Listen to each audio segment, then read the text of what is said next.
Hey, what's happening everyone? SirJames coming at you guys with another video. In today's video, I have a quick little unboxing video of this item here, which is the Xbox One and Windows 10 compatible Duke controller by Hyperkin. Now, some of you might be thinking, but wait, didn't you already unbox the controller before about 3 or 4 months ago?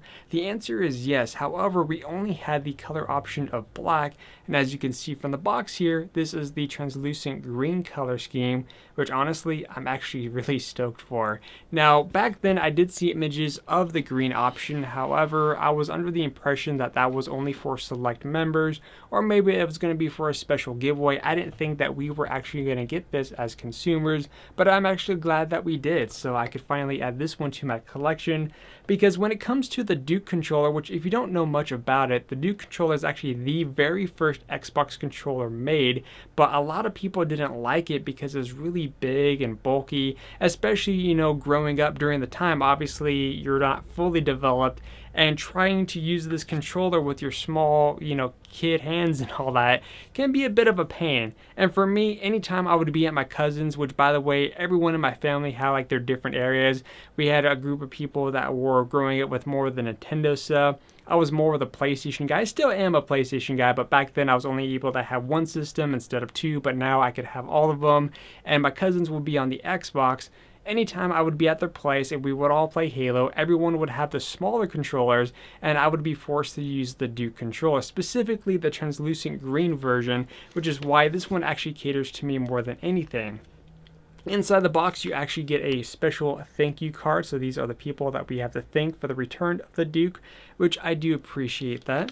And of course, we also have a quick start guide as well. And here is the Duke controller and the translucent green color scheme, and this thing is great. And I love the fact that, of course, it's very well and see-through. You could see all the mechanisms that go into this. I just like that effect. Heck, Sony's got one coming out for pre-order at the end of the month where they're celebrating the 500 million consoles sold worldwide as far as PlayStation goes, and they got the translucent blue PS4 Pro coming out. So let me know if you guys are getting that. For me, I'm actually going to pass on that one because I'm actually considering getting some of those arcade cabinets by Arcade 1-Up. But here is another look. Now there's a little bit more to this controller than meets the eye if you've never seen this before. But also inside the box is that you get about, I think it's 8 or 9 feet of a USB cable, because this isn't a wireless controller, so do keep that in mind. And it's only a wired option. So there is the cable. It's not braided cable, by the way, just so you know. It's just like your regular old cable, lengthy, so you'd be able to sit far back depending on how your initial setup is. And of course, let's go ahead and get this plugged in, because there's a really cool feature that some of you might not know. Because if you look at the controller right now, you're probably thinking, okay, it kind of looks like an off-brand controller because there is no Xbox logo right there in the center. And that is where the cool effect of this actually comes into play. And it only does one thing, which honestly is perfectly fine in my opinion, because it's just a nice little gimmick. So let me go ahead and get this plugged in. And let me get this up to the camera for you guys. So let me go ahead and plug this in. If I could plug it in the correct way. All right, here we go. So there's a vibration indicating that it's working. And as you can see, it will actually have the original Xbox boot up menu. And that's pretty much all that screen does. Now you could go ahead and see the effect once again by clicking the center portion, and it's going to go ahead and play the original Xbox boot menu once more.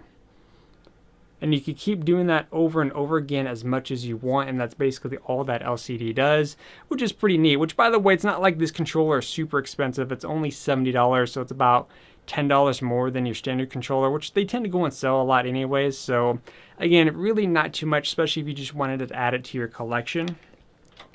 And also too, for those of you who may not know as well, is the Duke controller isn't just an exact copy of its original Xbox counterpart. is because not only does it feel like the original controller, but it's been modernized as well. So on the bottom here is of course your headphone jack, and there's also additional triggers over here on the left and right hand side, because as you guys know, when it comes to the original Xbox, you only had the left and right bumper, but now for the modern systems, of course, we have the left and right bumper, and we also have a couple little triggers on the top as well. That's where they incorporate that. On the top here, I was playing Destiny, so I apologize about that. And honestly, even now, after I'm all grown up, 28 years of age, my bad, is that this controller actually feels really, really good. Oftentimes, I find myself using the Duke controller over the standard Xbox One controller more than anything. It's a bit weird. And of course, since the Xbox One also has backwards compatible with the original Xbox games, maybe you just like the traditional feel of a regular controller a little bit more than the more modern one. So again, everyone has a bit of a different taste, but for me, this one caters towards my childhood more than anything, especially this specific color scheme. But let me know what you guys think in the comment section down below. Until then, I'll see you guys next time.